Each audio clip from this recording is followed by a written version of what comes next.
Congratulations, class of 2015. We finally made it. I'm so excited and so thankful for everyone, God, my family, Spotlight Programs Board, the 1913 Society, everyone who's helped me get scholarships, Terry, who's probably working right now. Thank you so much for believing in me, and I would not be here right now if it wasn't for you. Let's go, class of 2015. Woo! Congratulations! I would like to thank my mom, my dad, and my brother who has been through with me with all my ups and downs. And finally, I would like to thank my mentor, Balaji Raman, for his guidance. Thank you all. I want to say thank you to my mom and my sisters for supporting me here at Georgia State for 4 years. I wouldn't be here without you guys. Abu Ami, this day is for you. Thank you. And of course to Omar, Shifa, and Fez, and all my family and friends for all their love. Thank you, Mom. Thank you to my sister. Thank you to my family and nephews. We did it. Congratulations, graduates! A special thanks to Georgia State University. All our professors, the faculty, staff, all of our peers. We couldn't have done it without you. Thanks for shaping us into who we are. Thank you. Thanks.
Ladies and gentlemen, welcome to the 100th commencement of Georgia State University.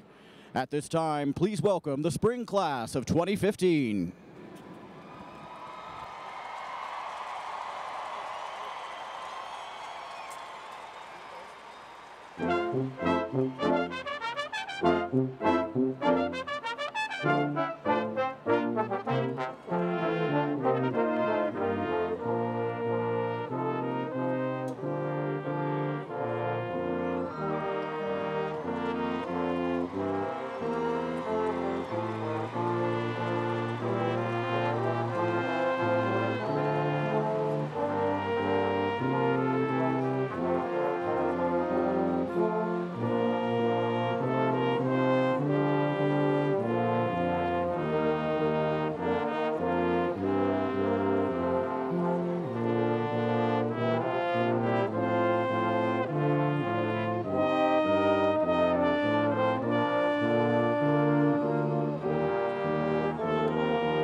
Ladies and gentlemen, please welcome the Georgia State University Faculty Procession.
Ladies and gentlemen, please rise for the platform party.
Ladies and gentlemen, please remain standing for the national anthem performed today by Melissa Joseph of the Georgia State University School of Music.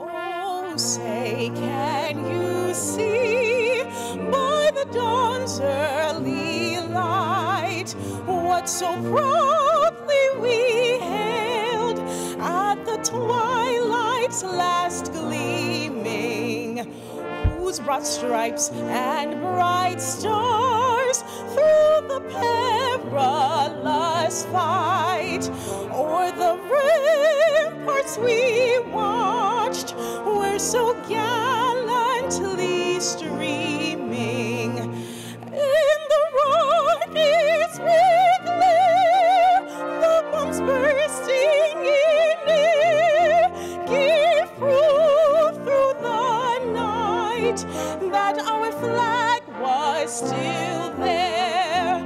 Oh, say does that star-spangled banner yet wave o'er the land of the free and the home of the brave?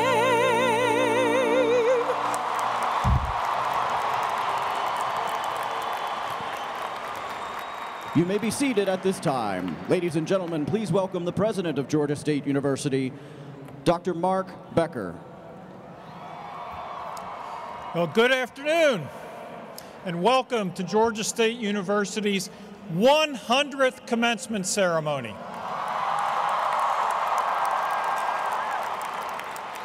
It's indeed a pleasure to have so many parents, relatives, and friends in attendance today. And graduates, a university commencement is one of the most meaningful events in which anyone can participate. And I expect all of you are feeling exhilarated and proud. Well, the entire Georgia State University family is equally proud of you. Now, at this time, it is my pleasure to introduce a number of the members of the platform party. Will the following please stand? The officers of the university. The university's deans. Brad Farrer, chair of the Georgia State University Foundation Board. Kurt Travis, president of the Georgia State University Alumni Association Board. And Sebastian Parra, president of the Student Government Association and today's mace bearer.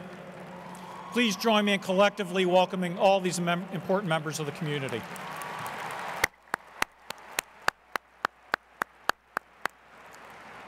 Well, you students, you know this. To graduate great students, we depend on an outstanding faculty.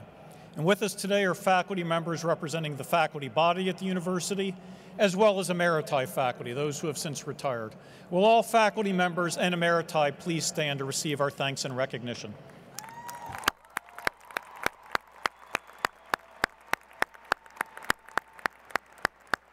We thank you for the great work you do supporting these students. And today, a number of our graduates have served our country in the armed forces, or will soon do so. Will all the student veterans please stand so that we can thank you for your service to this great country.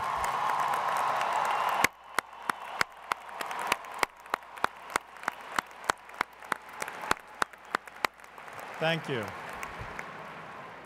Well, at this time, it is my distinct privilege to introduce your commencement speaker. Jonathan Safran Foer is the author of an international bestseller, Is Illuminated, which was published when he was 25 years old.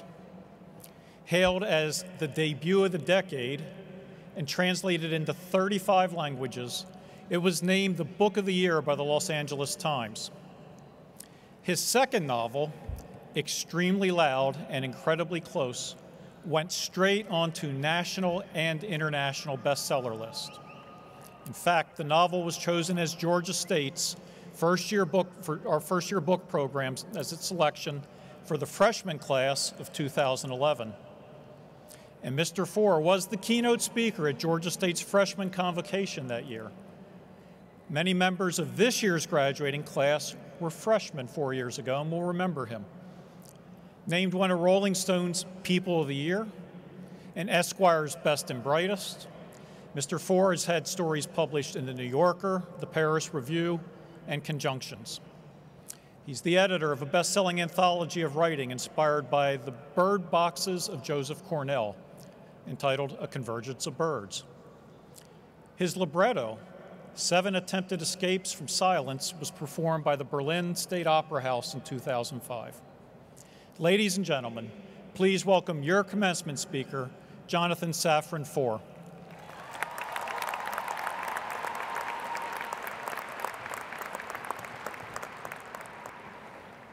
Hello. Good morning, class of 2015. Now, some of you might remember that I spoke to you 4 years ago at your convocation. As I came in and I was scanning the audience, I couldn't help but observe that those 4 years didn't treat you all equally well. Some of you look a lot older. I mean a lot older. Particularly those of you who chose not to wear gowns today. I'm thinking of in the red seats. I see some gray hair, some paunches, some faces that look a little like my fingers when I stay in the bath for too long. Now, if I had known this was going to be your fate, I would have spent my time 4 years ago expounding the benefits of exercise and a healthy diet. I'm honored to be here. The last time I spoke to 30,000 people, I was having a dream. I was a benevolent dictator commencing the empire-wide celebrations of my half-birthday. Now, it's hard to be a benevolent dictator because even with the best heart and the best intentions, you sometimes do need to torture people because they don't bring the chocolate milk fast enough and the syrup starts to descend to the bottom of the glass. Isn't that right, President Becker? Now, I was told to limit my remarks to 7 minutes. When I first read that, I assumed it was a typo. There's literally nothing that I can do in 7 minutes. It takes me 20 minutes to cook minute rice. And I've now used up half of my speaking time, so open your umbrellas, it's about to rain wisdom. Whatever its origins, the college experience has developed to be about work. Work that you do during your time here to prepare you for the work ahead. We live in a culture in which the question, what do you do, is another way of asking what your profession is. We are at work for the majority of our waking hours. We often take work home, and much of our non-working time is spent contemplating, talking about, and worrying about work. But it's hard to think of more important or less asked questions than what is meant by work, and how do we feel about it? Who or what is a boss? Are there other ways to conceive of pay? There's an interesting problem in the Hebrew Bible right at the beginning. In Genesis 2:2, it says, on the seventh day, God finished his work. But all of the work that we're told about, the division of light and dark, land and water, the creation of all living things, ended on the sixth day. The seventh day is the day of rest. So why would it say, on the seventh day, the work was finished? We've become accustomed to thinking about rest as the absence of work, but maybe it's also work, just a very different kind. A work of creative engagement with ourselves instead of endless intervention in the world. Rest isn't just about putting everything down, it's generative. During the week, we are responsive to the world. When we do our resting work, we are responsive to ourselves. And that can be the most demanding work of all. Rest has never been more difficult to find. We increasingly live in response to incoming texts, emails, phone calls, in response to Twitter and Facebook, to the perpetual flow of news, to tasks and obligations and desires that might not have originated within us and might not even be our own. When I was in college, we had 3 television stations. Now, they're not only hundreds, but TV shows are produced by online bookstores and can and must be watched in the back of taxis. In addition to our paying work, it is work to navigate all of the stimuli that surround and bombard us. It's work to have to constantly filter the wanted from the unwanted. It's work to be sold to. It's work to feel that one is always at risk of missing out. But who is the boss? And toward what end is that work being done? How many of you do your best thinking and singing in the shower? And how many of you think that's a coincidence? I suspect it's not that our brains are getting watered like plants, or that the acoustics bend our flat notes straight, but rather, showers are enforced quiet, sanctuaries for self. Our brains are not all powerful. Everything that requires our mind's attention, responding to a ping, seeing an ad on a bus, even such seemingly benign things as humming while walking, takes mental energy from everything else that might use it. Ideas don't require quiet, but they thrive on it. In the same way that it's easier to carry 4 grocery bags when you're not already carrying a dozen grocery bags. As much as we want to be multitaskers capable of doing many things at once, our brains are serial processors. More stimulation means we have to rotate our attention more rapidly, touching more and more briefly on each activity in order to get to the next, like a stone skipping across a pond without ever plunging in. Now, if the shower is such a reflective place, if we have our best ideas there and express ourselves so freely, why don't we make the entire world into a shower? Not in the way that California has tried to with their sprinkler systems, but metaphorically. Why can't at least more of our day be spent in a place that encourages thought? I don't mean to pose this question to you as individuals, but as a generation. You will not only make your lives, after all, you will make the culture. The world will never be a shower, and we wouldn't want it to be. So many of the richest parts of life involve interactions with others. But soon enough, not even the shower will be a shower. One day soon, our devices will be fully waterproofed, and we'll check our emails and texts and social media while shampooing, and make phone calls and watch videos while conditioning, and the age of having small and large revelations under flowing water will have come to an end. And that might sound like no big deal. But really, where then will we find our quiet? Where will we have our ideas? And when the 7th day is lost, what will happen to the other 6? I found myself increasingly disturbed by just how noisy my life has become, by how much work I feel that I do for bosses I don't respect and toward ends I don't care about.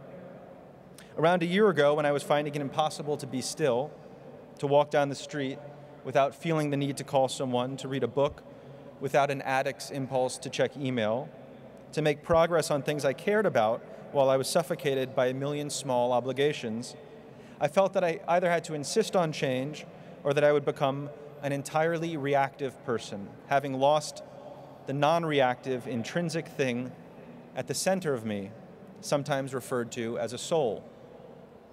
I learned about meditating, which I now do for short intervals, 7 minutes in fact, a few times a day, and it's helped. Most explicitly, I'm less immediately reactive to the world and have a greater ability to pause and simply sit with an idea or emotion. I use a program called Freedom, which disables the internet on my laptop. It's helped. Losing the ability to click over the surface of the world creates the ability to go deep into the specific place I happen to be. I've stopped listening to the radio in my car so that my thoughts can fill the space of the drive, and that's helped. I don't reach for magazines or other reading material in waiting rooms. Instead, I reach for my own mind, or better still, just sit for a bit and reach for nothing. It's helped. I try to wake up before the sun and before my sons, to give myself time free of everything save for my freedom, and that's helped. None of this is revolutionary, and there's no single fix as there's no single problem. And of course, there are great places in one's day for the internet and radio and reading material. But I found that the sum of small efforts has brought me closer to the non-reactive, innate thing at the center of me. I have felt, for lack of a better way of putting it, more like myself. Having more of that seventh day in the weeks of my life has made my life more mine. What are you going to do next year is a question that you'll be asked again and again this weekend and in the coming months.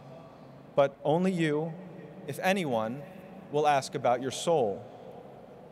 How many of you think that on your deathbeds you will wish you'd spent a bit more of your finite and only life responding to the stream of stimuli, scanning the radio for the thing you least dislike, obsessively checking for emails whose absence you don't even miss, running questionably necessary errands, working for bosses you didn't respect as much as you respected yourself toward ends that alienated you from your ambitions and ideals? My guess is that on my deathbed, I will wish I'd spent more of my life on my deathbed. Not dying, of course, but being quietly reflective, simply being.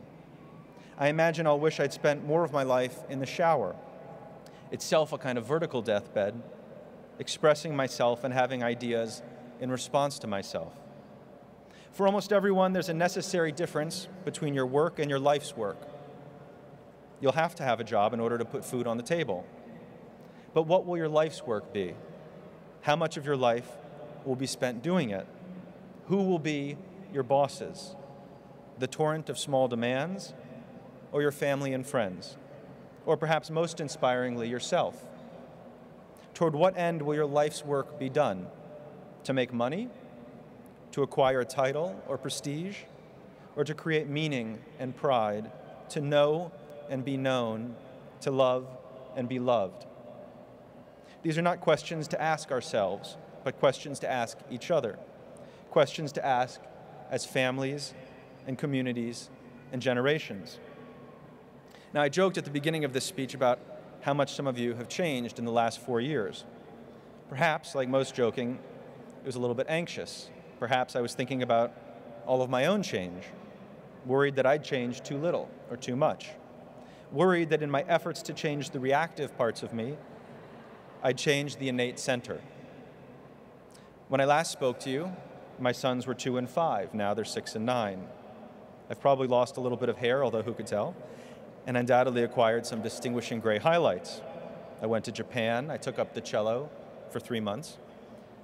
I wrote some poems that I threw away, but I wrote. I'm of course the same person, but so many fundamental things about me have changed, just as they have for you. Life is as long and meandering as the Great Wall of China, and I'm so grateful that our paths have recrossed, and I'm also so grateful that life isn't a wall, but something pliable. The subject of my speech 4 years ago was change itself. I told you something that the great poet Yehuda Amichai had once told me. I wish there were 2 more commandments. The 11th would be, don't change, and the 12th would be, change. 4 years later, as you leave what you were then entering, I would echo that wish, but add 2 more commandments. The 13th would be, work with all of your energy for all of your days. And the 14th would be, rest with all of your energy for all of your days and nights. Thank you and good luck.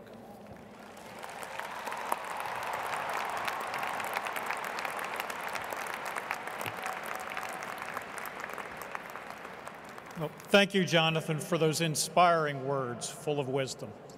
We are honored that you chose to speak at Convocation 4 years ago and today at Commencement for the class of 2015. At this time, Vice President for Student Affairs, Dr. Douglas Covey, will present the Nell Hamilton Trotter Student Leadership Award. Vice President Covey.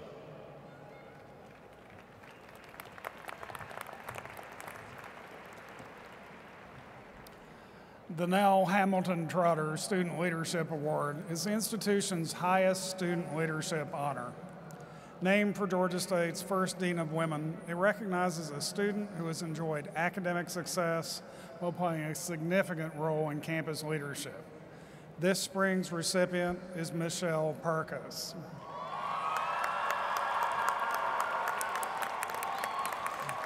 Michelle Parkas is a graphic design major in the Ernest G. Welch School of Art and Design. An enthusiastic Panthers fan, she was a charter member of the Georgia State Marching Band. One of her most memorable moments was marching with the band in the 57th Presidential Inauguration Parade for President Barack Obama. From her first days on campus, Michelle has been involved in leadership development. She was a participant in the Emerging Leaders Freshman Learning Community. She later was a mentor for first-year students. Michelle also served as a mentor for the Panther Leadership Academy. She has been president of Omicron Delta Kappa National Leadership Honor Society and has represented the university as a member of the 1913 Society.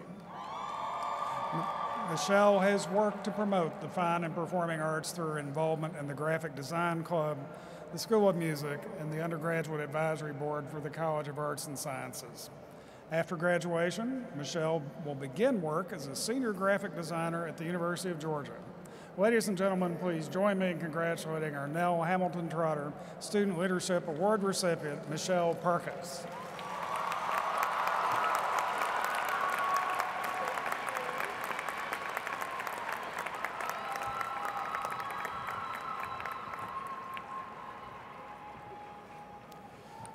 Provost Risa Palm will now present the Kell Award and recognize the class gift contributors. Provost Palm.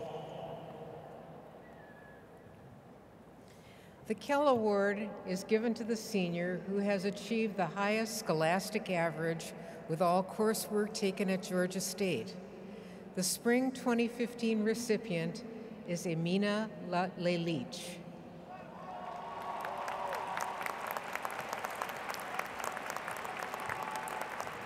Emina Lelich is the daughter of Aid and Elvira Lelich. She was born in Croatia and grew up in Lawrenceville, Georgia. Motivated and inspired by her parents' hard work and perseverance, Emina decided to obtain a business degree. As she explored the options her coursework afforded her, she found she was drawn to the structured complexity of accounting. Over time, her professors encouraged her to major in finance as well. Upon further study, Emina developed an interest in taxation and plans to intern with an accounting firm this summer. Emina plans to return to Georgia State in the fall to pursue a master's degree in taxation with the goal of becoming a certified public accountant. Please join me in congratulating our Kell recipient, Emina Lelich.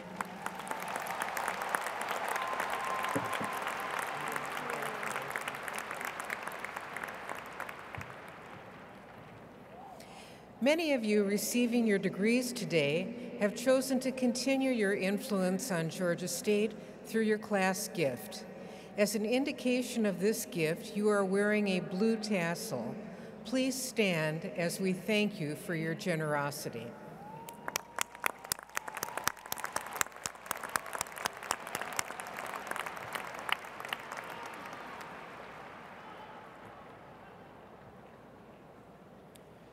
As you can see, some graduates are wearing a gold cord on their gowns. This is a designation for baccalaureate students who have excelled in their studies and who are graduating with honors. Will the honors students wearing gold cords please rise so we can recognize you?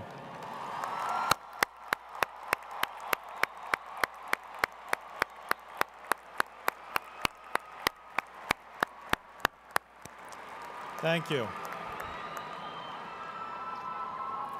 It's getting dangerously close to the big moment.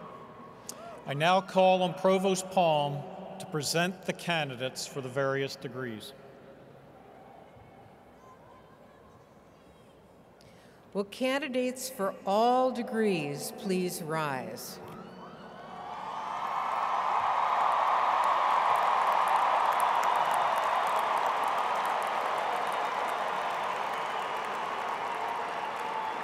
Mr. President, upon authority of the faculties and deans of the various colleges of the university, I have the honor to present to you these degree candidates.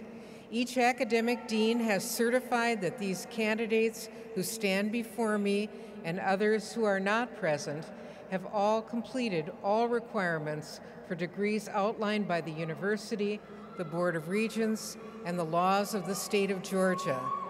The candidates are now ready for the conferral of their degrees.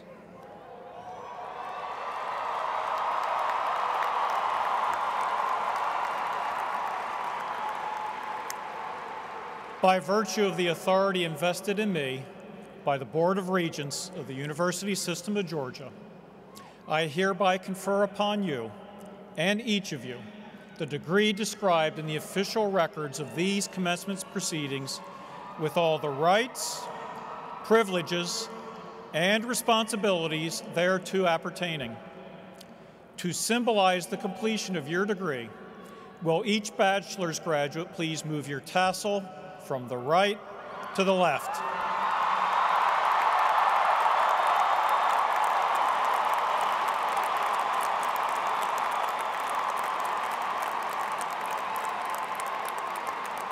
On behalf of the faculty and administration of Georgia State University, I extend our sincere congratulations. Please give it up for these graduates.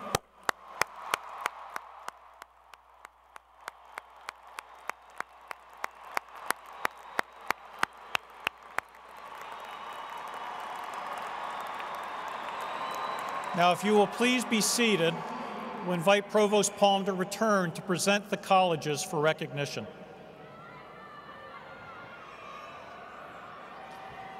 Will the bachelor's candidates from the Andrew Young School of Policy Studies please stand to be recognized?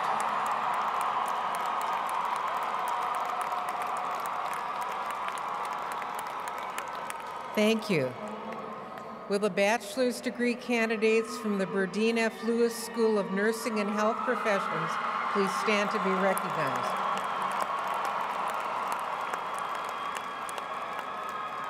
Thank you. Will the bachelor's degree candidates from the College of Arts and Sciences please stand to be recognized?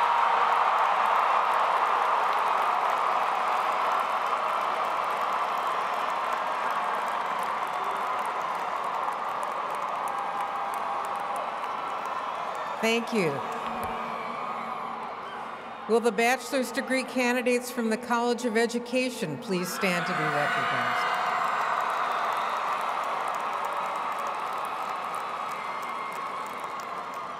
Thank you. Will the bachelor's degree candidates from the J. Mac Robinson College of Business please stand to be recognized?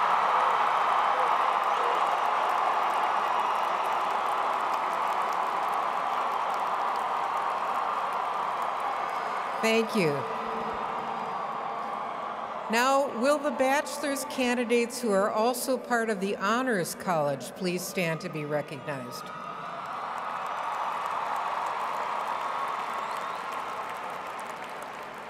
Thank you. Will the master's degree candidates from the Andrew Young School of Policy Studies please stand to be recognized? Thank you. Will the master's degree candidates from the Burdine F. Lewis School of Nursing and Health Professions please stand to be recognized? Thank you. Will the master's degree candidates from the College of Arts and Sciences please stand to be recognized?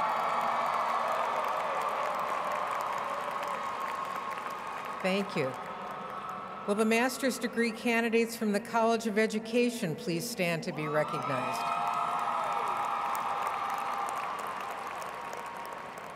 Thank you. Will the master's degree candidates from the School of Public Health please stand to be recognized?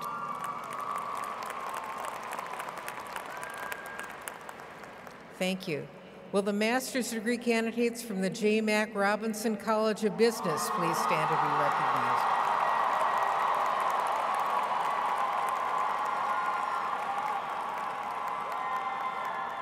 Thank you.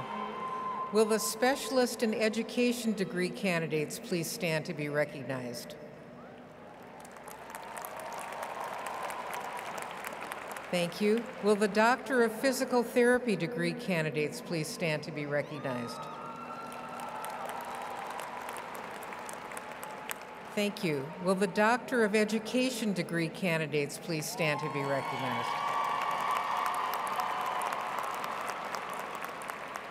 Thank you. Will the Executive Doctorate in Business degree candidates please stand to be recognized?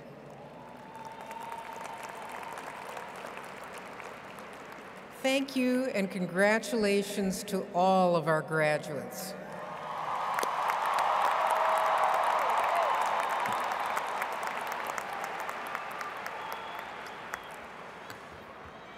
Well, graduates, today you join the ranks of nearly 190,000 successful Georgia State alumni.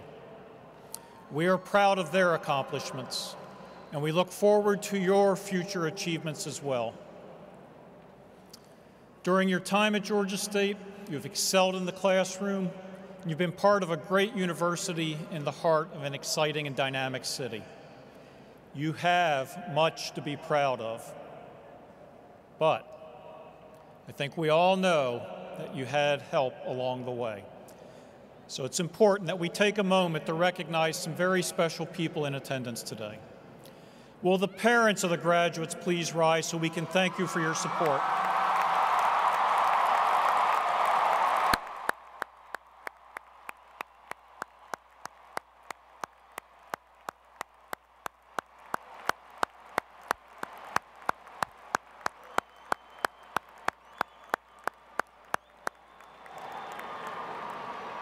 Parents, I think they appreciated you. Now, how about the spouses and the partners of the graduate? Will you please stand for our thanks?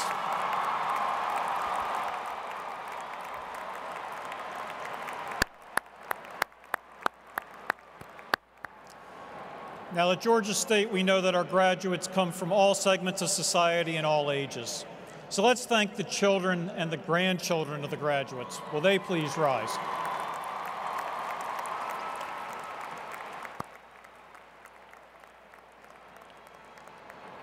Finally, and now listen for your part here, will the grandparents, the great-grandparents, the brothers, the sisters, the aunts, the uncles, the in-laws, the cousins, and friends of anyone who supported these students, please rise.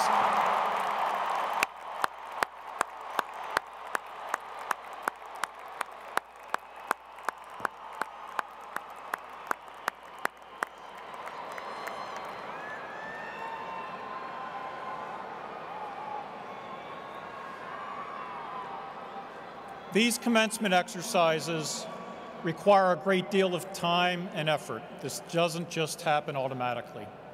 So I want to extend my appreciation to the Commencement Council, to the members of the University Senate Commencement Committee, to the University Registrar's Office, to the School of Music, to our Information Systems and Technology Division, to the Atlanta Pipe Band, to the staff, alumni, and student volunteers, the university police and facilities staff, and the university and faculty marshals. Thank all of you for making this event so special for these graduates.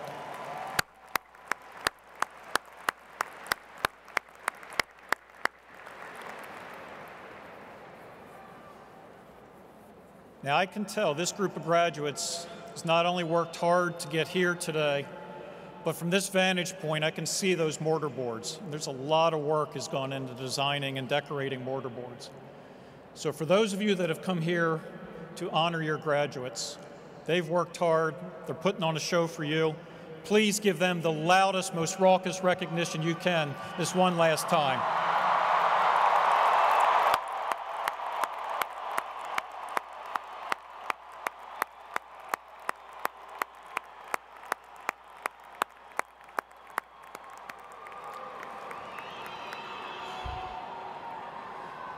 In closing, I extend my personal congratulations and best wishes to all of our graduates. May you achieve success and happiness in your endeavors. May you find those quiet moments that our speaker, Mr. Foer, spoke about. May you find pleasure in your work and work in your pleasure. Please return often and keep Georgia State a part of your life. We are proud of you. And you should graduate knowing the entire Georgia State University community is and always will be working tirelessly to increase the value of your degree by striving for the highest levels of excellence in education, research, scholarship, and our academic outreach and engagement. To the graduates, congratulations and Godspeed.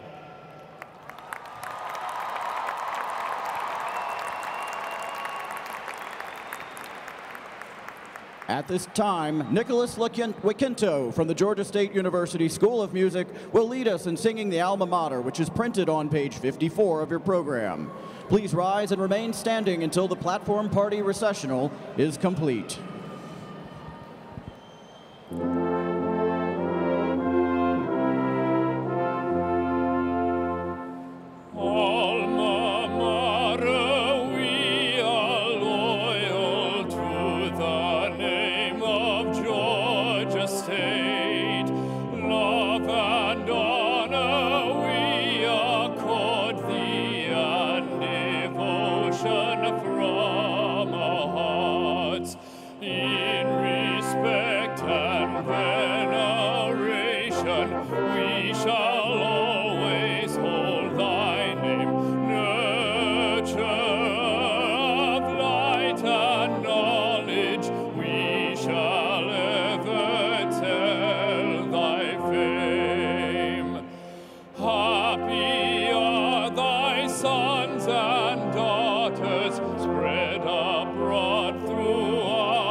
Ha ha ha.